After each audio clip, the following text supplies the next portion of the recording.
Assalamualaikum warahmatullahi wabarakatuh. Selamat pagi teman-teman semua. Perkenalkan, saya Anissa Safira Fuadi Manulang, mahasiswi PPG Prajabatan Gelombang 2, Program Studi Kimia. Di sini saya akan menampilkan demonstrasi kontekstual saya terkait kontekstualisasi dasar-dasar pendidikan Ki Hajar Dewantoro. Kita langsung mulai aja ya.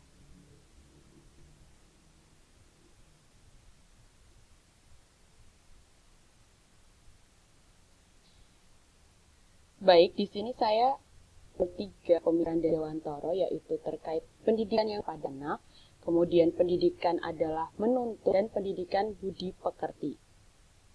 Kita bahas satu persatu dari pemikiran-pemikiran Ki Hajar Dewantoro ini. Yang pertama ada pendidikan yang berpihak pada anak. Jadi pendidikan yang berpihak pada anak menekankan kepada minat, kebutuhan, dan kemampuan dari masing-masing individu. Seperti yang kita tahu bahwa setiap anak itu memiliki karakter yang unik, karakter yang berbeda-beda. Di sini peran kita sebagai pendidik, menurut Ki Hajar Dewantoro, diibaratkan sebagai seorang petani atau tukang kebun, yang tugasnya adalah merawat sesuai kebutuhan dari tanaman-tanamannya, sesuai dengan jenis-jenis tanamannya, supaya tanaman tersebut bisa tumbuh, bisa berkembang, dan bisa berbuah dengan baik dan maksimal. Dan tentu saja, setiap tanaman atau setiap jenis tanaman memiliki perlakuan yang berbeda-beda. Sama halnya seperti anak-anak didik kita. Orang pendidik harus bisa melayani segala bentuk kebutuhan metode belajar siswa yang berbeda-beda. Untuk kontekstualitas atau kontekstualisasi dari pemikiran Ki Hajar Dewantoro, pendidikan yang berpihak kepada anak, yang pertama kita sebagai seorang pendidik bisa memberikan kebebasan kepada anak didik kita untuk mengembangkan idenya, untuk berpikir kreatif, kemudian untuk mengembangkan bakat, minat mereka dengan merdeka. Tetapi tentu saja kebebasan tersebut bukanlah kebebasan yang mutlak, karena di sini masih diperlukan tuntunan dan arahan dari guru supaya anak itu tidak keras serta membahayakan dirinya.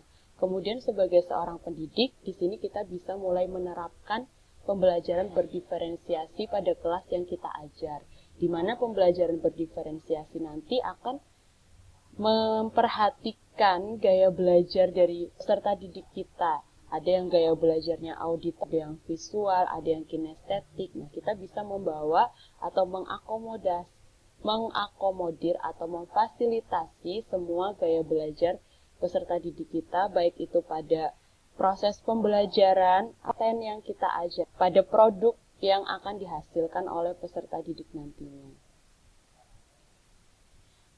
Kemudian, yang kedua pemikiran Ki Hajar Dewantoro tentang pendidikan.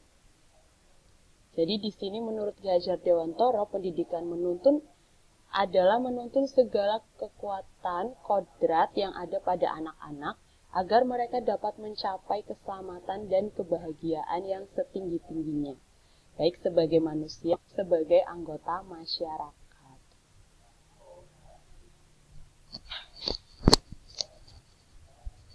Dalam proses menuntun, seperti tadi yang sudah disampaikan di awal ya, anak itu diberi kebebasan. Namun di sini kita sebagai pendidik atau sebagai pamong bisa memberikan tuntunan dan arahan supaya kebebasan tadi itu tidak terlalu bebas atau tidak kebablasan sehingga membahayakan diri anak tersebut. Jadi sebagai seorang pamong kita bisa memberikan tuntunan yang baik kepada peserta didik kita supaya mereka juga bisa menemukan kemerdekaan mereka sendiri dalam belajar, tetapi juga tetap memperhatikan kemerdekaan orang lain. Di sini kontekstualitasnya adalah ajaran kita sebagai pendidik tidak perlu memberikan hukuman yang bersifat tidak mendidik. Seperti yang kita tahu, zaman dahulu atau di pendidikan konvensional banyak sekali guru yang menghukum peserta didiknya apabila tidak sesuai dengan apa yang diharapkan oleh gurunya. Nah, di sini kita tidak perlu memberikan hukuman tersebut ya, teman-teman.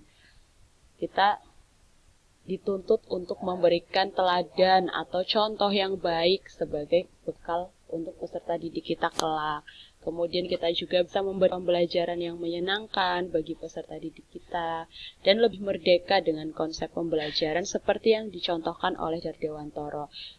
Tidak hanya muridnya saja yang merdeka, tetapi kita sebagai pendidik juga merdeka untuk menentukan rencana pembelajaran yang akan kita ajarkan di kelas nantinya. Kemudian kita sebagai peserta didik, kita sebagai pendidik, mohon maaf, bisa melakukan refleksi diri terhadap kemampuan diri kita untuk bisa memperoleh pemahaman yang lebih utuh lagi mengenai kemudian kebutuhan dan kepentingan peserta didik kita masing-masing, sehingga kita bisa memfasilitasi dengan baik nantinya di dalam suatu pembelajaran yang akan kita bawa ke kelas. Kemudian untuk pemikiran yang ketiga, pendidikan budi pekerti. Di sini menurut Ki Hajar Dewantoro, budi pekerti atau watak atau karakter merupakan perpaduan antara gerak pikiran, perasaan, dan kehendak atau kemauan sehingga menimbulkan tenaga. Budi pekerti juga diartikan sebagai perpaduan antara cipta,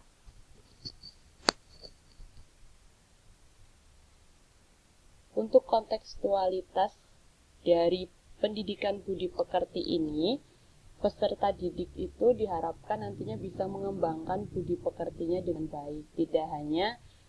Sekolah itu tidak hanya menuntut pada kognitifnya saja. Jadi kita sebagai guru atau sebagai pendidik harus senantiasa bisa memberikan teladan yang baik juga kepada peserta didik kita supaya dia bisa mengembangkan budi pekertinya. Kemudian juga bisa membawa nilai-nilai luhur dari budaya daerah tempat tinggal peserta didik atau budaya daerah sekolah seperti nilai gotong royong, bertakwa, kemudian peduli sesama, kekeluargaan yang bisa diterapkan dengan melakukan kegiatan-kegiatan pembiasaan di sekolah untuk menanamkan nilai-nilai budi pekerti atau akhlak mulia kepada anak didik kita.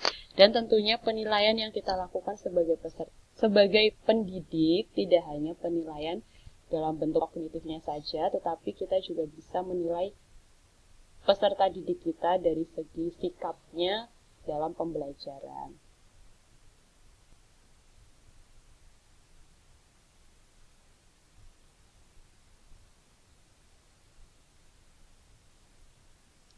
Baik, sekian tadi presentasi demonstrasi kontekstual dari saya. Semoga dapat bermanfaat dan kita semua bisa menerapkan pemikiran-pemikiran Ki Hajar Dewantoro di dalam kelas kita, di dalam proses pembelajaran nanti yang akan kita laksanakan. Terima kasih.